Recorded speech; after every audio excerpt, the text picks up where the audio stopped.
नमस्कार जय जगन्नाथ जय पंचसखा बर्तमान आम अच्छु ओड़कणा ओंकार क्षेत्र में आपण मैंने जानते क्षेत्रटी त्रिकोण भूमि भितर रही आप जानते बड़ कथा ये आपंकर महापुरुष अच्युतानंद पीठ एपाखे रही आपंकर महापुरुष हाड़ीदास पीठ महापुरुष सन्थ अर्कीदास पीठ ये त्रिकोण भूमि भितर ओड़कणा अच्छी एटी गोबरी ठारू आरंभ करी मैजरा सुबला ये गुप्तर बही झार पिटब आ गोटे बड़ कथा रोचे ओड़कणा ओंकार क्षेत्र में स्वर्ग को बाट रही आपण मैंने भक्त विदुर अच्छा माँ अष्ट बासंती दुर्गा अच्छा अष्ट शंभु अच्छा उद्धव अच्छा जगन्नाथ बलभद्र सुभद्रा अच्छा सबकि 33 कोटी देवादेवी एकत्रित होती गोटे दिन आपण मैंने जानते फगु चतुर्दशी राति एवं पूर्णिमा दिन ब्राह्मण मुहूर्त जो हरिहर मिलन हुए ये आली रजा विमान प्रथम आसला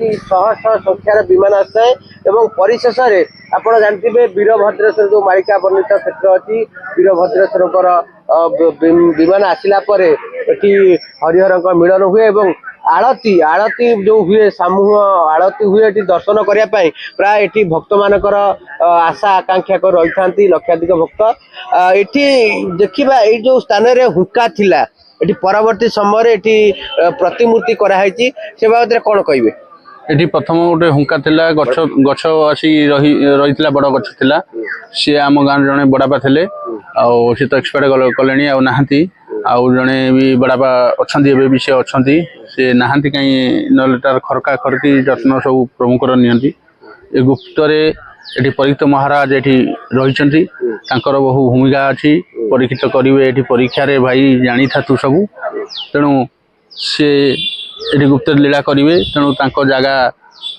जी पारी से स्थापना करी संध्या धूप दे रक्षणाबेक्षण कर चलती। अच्छा ये आउ कौन कौन हम टे माँ क्षेत्र अच्छी अस्वस्थ बटवृक्ष आपने देखुए सीधा विजुआल देखुं ये हूँ से बटवृक्ष अस्वस्थ वृक्ष जो कि महापुरुष अच्युतानंद दास को स्थापना कराई जी अच्छा देखुए चिट्टू बोली पिला नाम हूँ भल ना हूँ जातक कमला मल्ल कमलाकांत मल्ल तेरे या निर्देश थिला किछि वर्ष तले ये लीला हाँपाई माँ को माँ प्रथम लीला करने स्वप्न करते महापुरुष विजुआल पड़ियार दृश्य आउे उद्धवकर मंदिर दृश्य देखुं से आउ टे लेफ्ट को जीवा लेफ्ट गले जगन्नाथ बलभद्र सुभद्रा मंदिर सिंह दुटी अच्छी आप देखुं विजुआल मध्यम ये हूँ से क्षेत्र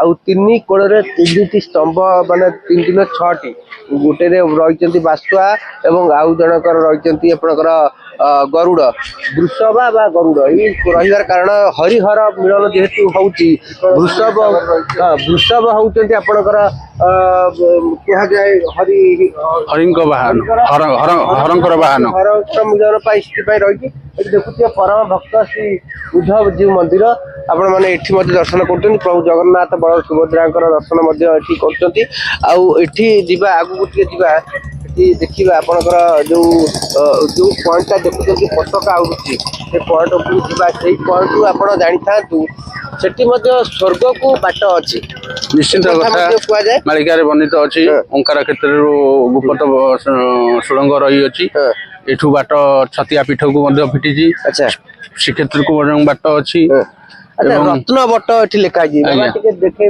कैमेरामैन आमर अच्छा सहयोग कर धन्यवाद रत्न बट लिखाई कारण कौन रत्न बट कहीं मालिकार लेखा अच्छी रत्न बट बटवृक्ष जो भेड़ा को रत्न बट बोली मालिकार लेखा अच्छी ओंकार क्षेत्र रत्न बट बोली लेखा अच्छी से रत्न बट ना दिखाई।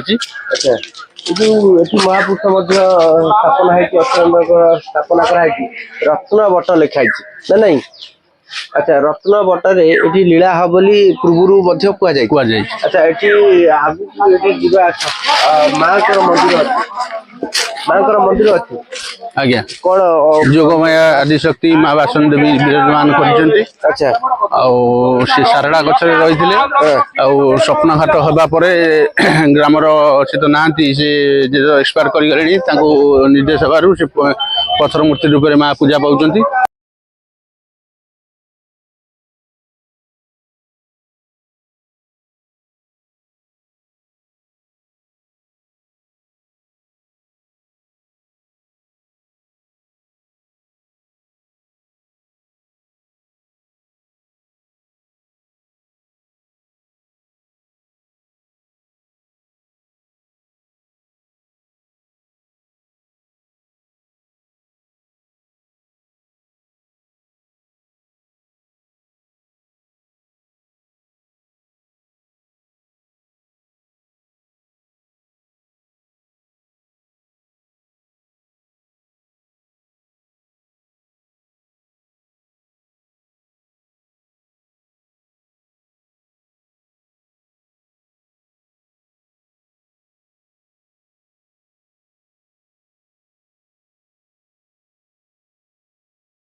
ଆପଣମାନେ ସିଧାସଳଖ ଭିଜୁଆଲ୍ ଦେଖୁଛନ୍ତି। ଇଏ ହେଉଛନ୍ତି ଭକ୍ତ ବିଦୁର ମନ୍ଦିର। ଏଠି ମଧ୍ୟ ଯେଉଁ ଲୀଳା ହେବ ଆପଣମାନେ ଜାଣିଛନ୍ତି, ହରିହର ମିଳନ ହେଉଛି।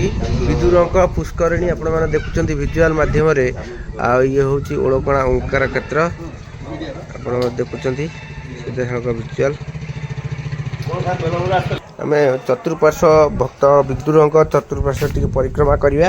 ଆମେ ଯାଉଛୁ, ଦେଖୁଛନ୍ତି ସେ ମନ୍ଦିର ଚତୁଃପାର୍ଶ୍ୱ ପରିକ୍ରମା ପରେ ଯେ ପୂଜକଙ୍କ ଠାରୁ କିଛି ପ୍ରତିକ୍ରିୟା ନେବା।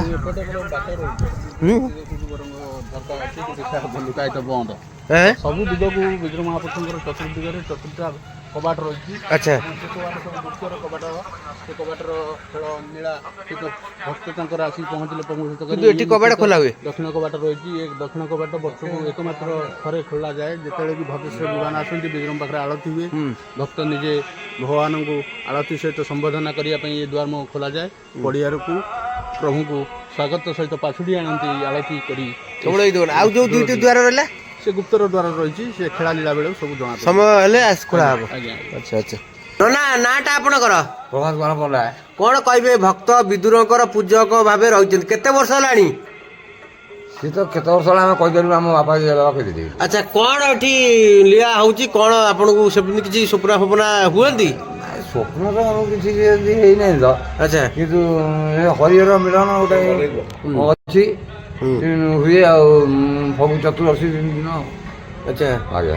ଏଠି ଯେଉଁ ଦୁଆର ଯେଉଁ ଅଛି ଏଠି ଅଛି, ସେ ଗୋଟେ ଭିତରେ ଆଉ ଦୁଇଟି ଅଛି, କ'ଣ ସେ ଦୁଆର ବାବଦରେ କହିବେ? ଦ୍ୱାର ବାବଦରେ ସେ ଦକ୍ଷିଣ ଦ୍ୱାର ଗୋଟେ ଅଛି, ସେଇ ଦ୍ୱାର ଖୋଲା ହେବ ବର୍ଷକୁ ଥରେ। ଆଜ୍ଞା। ହଁ, କୋଉ ଓଳକଣା ମେଲଣ ସମୟରେ? ମିଳନ ସମୟରେ ତ ଆଳତୀ ହେଲା ବେଳେ। ନହେଲେ ଆଉ କେବେ ଖୋଲା ହୁଏ ନା? ନାଇଁ, ସବୁବେଳେ ବନ୍ଦ। ହଁ, ଯିଏ ଯେତେ ଆଇଲେ ବି ଖୋଲା ହୁଏ ନା? ନାଇଁ। ଆଚ୍ଛା, ଆଉ ଯେଉଁ ପଛକୁ ଦ୍ୱାର ଅଛି? ପଛକୁ ଦ୍ୱାର କିଛି ମୁଁ କହିପାରିବିନି, କିନ୍ତୁ ଦକ୍ଷିଣ ଦ୍ୱାରଟା ଖୋଲା ହୁଏ ଆଉ। ଆଚ୍ଛା, ସେଟା ଗୁପ୍ତରେ ଅଛି, ସେ ସମୟ ଆସିଲେ ଖୋଲା ହେବ। କୋଉ ଜାଗା ଅଛି? କ'ଣ ଟିକେ କ'ଣ କହିଲେ? ହଁ, କ'ଣ କ'ଣ କ'ଣ କ'ଣ ପାଦେ ଜାଗା? ଆଗରୁ ଆମର ବାପା ସବୁ କହନ୍ତି ଯେ ବିଦୁରଙ୍କ ପଛରେ ପାଦେ ଜାଗା ଅଛି। ସେ ପାଦେ ଜାଗାରେ ଗୋଡ଼ ଦେଲେ ଓଳକଣା ମେଲଣ କିଛି ଅନୁଭବ କରିପାରିବନି। ଓହୋ, ପୁରା ଶୂନ୍ୟ ଶବ୍ଦ, ପୁରା ଶୂନ୍ୟ ହେଇଯିବ। ବିଦୁରଙ୍କ ପଛପଟେ ପ୍ରବଳ ଜଙ୍ଗଲ ଥିଲା। ଆଚ୍ଛା, ସମୟ ଅନୁକ୍ରମରେ ବର୍ତ୍ତମାନ ପରିଷ୍କାର ହେଇଗଲାଣି। ଆଚ୍ଛା। କିନ୍ତୁ ଆମର ପିତା ମାନେ ପିତୃପିତା ମାନେ କହନ୍ତି ଯେ ବିଦୁରଙ୍କ ପଛପଟେ ଏଭଳି ଜାଗା ଗୋଟେ ଅଛି, ପାଦେ ଜାଗା। ସେ ପାଦ ଜାଗାରେ ସେ ପାଦେଟା ଥୋଇଦେଲେ ଆପଣ ଓଳକଣା ମେଲଣ କିଛି ଅନୁଭବ କରିପାରିବେ ନାହିଁ। ବୋଲେ ଯେତେ ଜୋର ଆବାଜ ହେଲେ ମଧ୍ୟ କୋଉଠି ମାନେ ଏଇ କୁହାଯାଏ, ଜଣା ପଡୁଛି ଏଇ ଯୋଉ ପଛ ଆଡେ ଦ୍ୱାର ଅଛି, ସେଇ ସ୍ଥାନଟା ହେଇଥାଇପାରେ, ଏଇ ପର୍ଟିକୁଲାର। ହଁ, କୋଉ ଜାଗା ପାଦେ ଜାଗା ଗୋଟିଏ ପାଦେ ଜାଗାରେ କିଛି ଆଉ ସେଠି ଶୁଣି ହବନି, ଅନୁଭବ କରିହବନି। ଆଚ୍ଛା। ହଁ, ଏମିତି ଅଛି କିମ୍ବଦନ୍ତୀ ଆଗରୁ ସବୁ କହନ୍ତି, ଆମ ବାପା ସବୁ କହନ୍ତି, ଆମେ ଶୁଣିଛୁ। ଆଚ୍ଛା ଆଚ୍ଛା। ଏଇ ସମୟ ସଫା ହେଇଗଲାଣି, ପରିଷ୍କାର ହେଇଗଲାଣି। ଏଟା ଜଙ୍ଗଲ ଥିଲା ପୁରା। ଆଚ୍ଛା ଆଚ୍ଛା। ଏଟା ପୁରା ଏମିତି ପୁରା ପଛକୁ ପୁରା ଜଙ୍ଗଲ, ଦି ସାଇଡ୍ ବି ଜଙ୍ଗଲ, ପୁରା ଜଙ୍ଗଲ ଥିଲା। ଠିକ ଠିକ।